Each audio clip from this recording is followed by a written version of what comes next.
전세를 생각하는 사람들이 꼭 봐야 하는 만화라고 네. 하면서 이게 화제가 됐다 그래요. 네, 맞습니다. 이게 어떤 내용인지 좀 소개해 주시죠. 그게 이제 100% 충격 실화 이런 말을 제가 앞에 붙였는데 네. 제가 이제 겪었던 일이고 이제 보신 분들이 처음에 이제 귀여운 그림으로 이제 아기자기 진행되니까 뭐야 이러고 보셨다가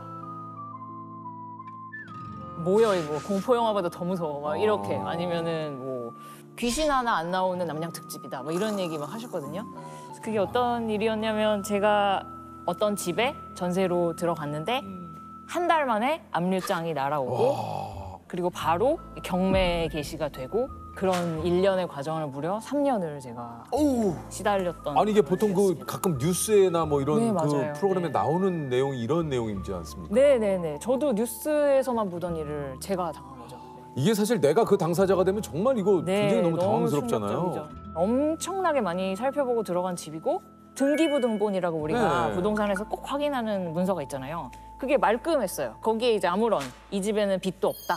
아무것도 없다. 네, 그 융자라고 말하는 선순위 채권이 없다. 네. 이런 말끔한 집이어서 안심을 하고 들어갔는데 등기부등본에 그렇게 돼 있으면 그거 다 된 거 아니에요? 그렇죠. 근데 한 달 만에 압류장이 날아와서 저도 평생 이런 걸 받아본 적이 없으니까 이게 왜 날아왔지? 이게 나랑 무슨 상관이야? 내 집 아니니까 그쵸, 이렇게 그쵸. 생각했는데 조금 이제 투소문하고 알아봤더니 이제 그 당시 임대인분이 송사에 얽혀가지고 돈 문제에 누군가가 승소를 해서 이제 우리 집을 건 거죠. 내 돈 내놔. 저는 뭐야 이런 일이 있네? 근데 제가 일단 확정일자도 받고 그 전입신고도 했으니까 선순위였으니까 괜찮겠지? 하고 있었는데 나중에 밝혀진 게 집주인분이 엄청난 고액 체납자였던 거예요, 세금에. 근데 그걸 알게 되면서도 그런 거는 등기부등본에 안 나오죠. 나와요. 네, 등기부등본은 전혀 알려주지 않고요. 근데 체납하셨다는 걸 알게 됐을 때까지도 내가 체납한 게 아니니까. 이게 그렇죠. 아무 상관없다. 네, 별일이 아니겠지? 그냥 별일이었던 거예요. 왜냐면 제가 입주한 시점보다 앞서 발생했던 세금이었던 그게 거예요. 세금 네네. 체납이. 네, 그러니까 이제 저의 집이 경매에 넘어가면 세무서에서 그 돈을 앞서서 가져간다. 그러니까 한마디로 변제 순위에서 내가 밀리기 때문에 네. 집을 처분해서 판 그 돈이 맞습니다. 세금보다 많으면 다행인데 네네네. 없으면 이제 나는 내 전세금을 날리게 되는 거죠. 그렇죠. 네. 그래서 일단은 그 송사 걸린 분이 경매를 걸으셔서 경매 과정이 진행이 됐는데 이런 과정이 굉장히 느리게 진행돼요. 그 경매 통지서가 날아와도 6개월 후에 한다. 그럼 그 피 마르는 6개월을 보내는 거예요. 그러니까요. 근데 집주인분께 이제 연락을 해서 어떻게 되는 거냐. 그러면은 그분은 굉장히 태평하게 아이고 해결하겠습니다. 염려 마세요. 아이고 임차인 뭐가 걱정이에요. 뭐 이런 느낌이신 거예요. 걱정은 내가 해야지 당신은 그쵸, 걱정할 그쵸. 필요 없다. 네. 그러다가 점점 상황이 심각해지니까 이제 연락을 점점 이제 피하게 되고 이제 잠수를 타고 이런 과정이 있었고요. 집이 매물이 된 거잖아요. 그러니까 다양한 사이트에 저희 집이 막 올라가요. 뭐 어느 동, 어느 집, 뭐 경매 매물입니다. 이러면서 올라가고 저는 언제 이분들이 왔다 갔지 싶은데 우리 집 현관까지 막 다 찍어간 거예요. 문 앞에까지. 그리고 실제로 이제 퇴근하고 오면 집 앞에 뭐 모르는 분이 서 계시는 경우도 몇 번 있었어요. 경매 낙찰하려고 하는데 집 좀 보여주세요. 근데 저는 내가 내놓은 집도 아니고 지금 그럼 이상한 일에 엮여 있는데 느닷없이 남을 들여서 우리 그러니까 집을 보여줘야 돼요? 보여주기가 어렵죠. 혼자서 어떻게 해야 돼? 나 어떻게 해야 돼? 이런 생각만 하면서 지냈죠. 네. 처음부터 이게 문제가 그러면 있었던 집이잖아요. 그렇죠. 네. 아니 그렇다면 그 집주인한테 뭔가 우리가 그 세입자로서 뭐 요구할 수 있는 건 없는 겁니까? 근데 이 모든 게 놀랍게도 그분들이 범법 행위를 한 건 하나도 없는 거예요.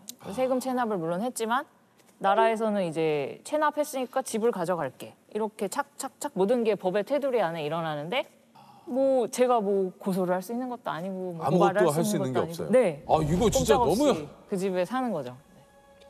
너무 열받으셨겠는데 진짜 이거. 네. 집이 집 같지가 않더라고요. 네. 거기 있는 게 죄수 같았어요. 여기 갇힌 사람.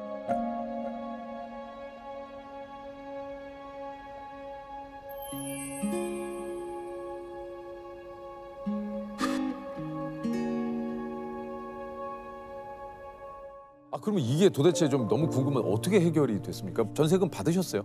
결과적으로는 이게 너무 오랜 세월을 끌어서 이제 만 3년이 되어가고 있는 시점에서 워낙 고액 체납이었기 때문에 계속 이자가 붙어가지고 점점 늘어나고 있었던 거예요, 체납액이.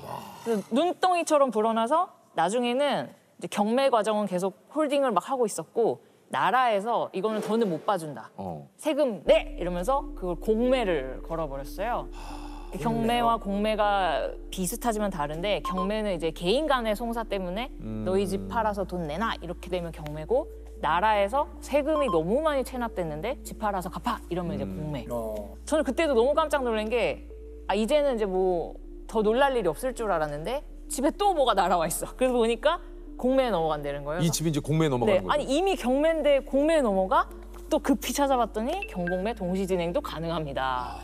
아이고야. 그래서 이제 공매에 넘어갔고 근데 거기까지 사건이 치달으니까 이거는 도저히 더는 해결될 여지가 없다. 낙찰을 받을 사람이 이미 없는 상황이었어요. 왜냐면은 이미 체납한 세금이 이만큼이고 제 보증금이 이만큼인데 집값을 넘어서고도 남은 거예요. 그리고 이 집을 누가 사겠어요? 아무도 안 사죠. 안 사죠. 그러면 저는 영원히 그 집에 갇히고 계속 세금은 늘어나고 더는 방법이 없다. 그래서 그때 가만히 누워있다 생각한 게 내가 사는 수밖에 없다. 내가 낙찰받는 방법밖에 없다. 이미 사실은 낙찰받아야 이익 보는 상황이 하나도 아니었고 이미 값이 너무 올라버렸기 때문에 세금이 너무 많이 불어났기 때문에 내가 얼마에 사도 집주인 세금을 그만큼 가져가고 남은 금액을 저를 돌려주는 거잖아요. 그렇죠. 그럼 저는 이미 전세금을 까인 거죠. 그러니까 이제 그걸 이렇게 계산해 보면 이익 보면서 살 수 있는 상황이 전혀 아니다. 그럼에도 불구하고 영원히 이렇게 내가 어떻게 되겠지, 누가 해결해 주겠지 이러면서 6개월, 3개월 이렇게 계속 시간 어쩔 수 보내느니 내 마음의 평화라도 찾아야겠다. 이러면서 제가 공매에 뛰어들어서 제가 낙찰을 받았습니다. 그렇게 끝났죠. 결국 내가 공매로 낙찰을 네.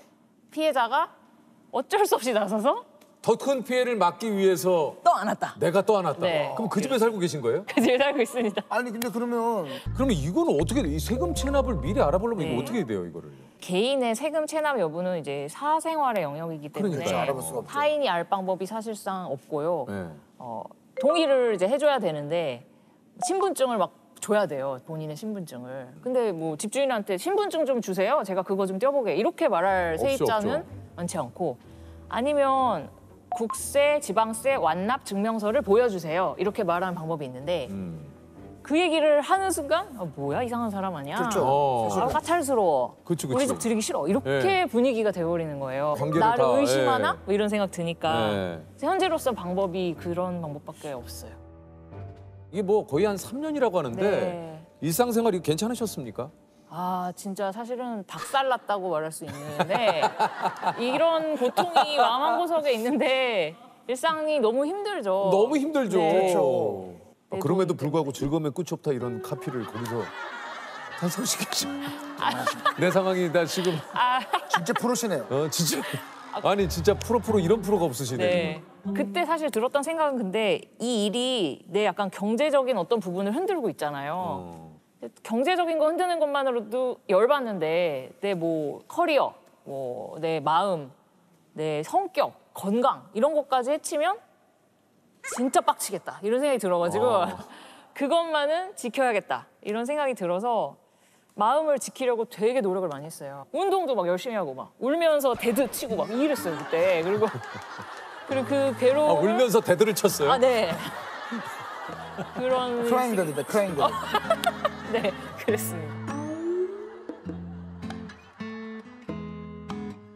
이 일을 작년에야 웹툰으로 그린 이유가 있습니까? 네, 나는 그래도 어떻게 탈출했는데 조금 손해 보고라도 이제 어떤 분들은 정보가 부족해서 또는 뻔히 알아야 되는 건데도 우리가 놓칠 때가 있거든요. 그렇죠. 그래서 이거를 손해 보고 해결을 못 하시는 분들도 세상에 있을 텐데 그래 맞아 나 만화 그릴 수 있잖아 내 만화로 이걸 좀 알려야겠다 이런 생각이 들어서 루나의 전세 역전 그래서 이제 1화를 팡 올리게 된 거죠.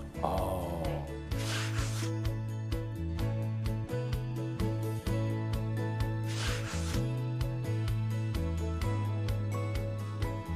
저는 이제 하나의 전세 사기 사례밖에 몰랐는데 그거 말고도 세상에는 아니 어떻게 머리를 이렇게 쓰나 싶은 수많은 전세 사기 수법들이 있더라고요. 어떤 수법들이 있어요?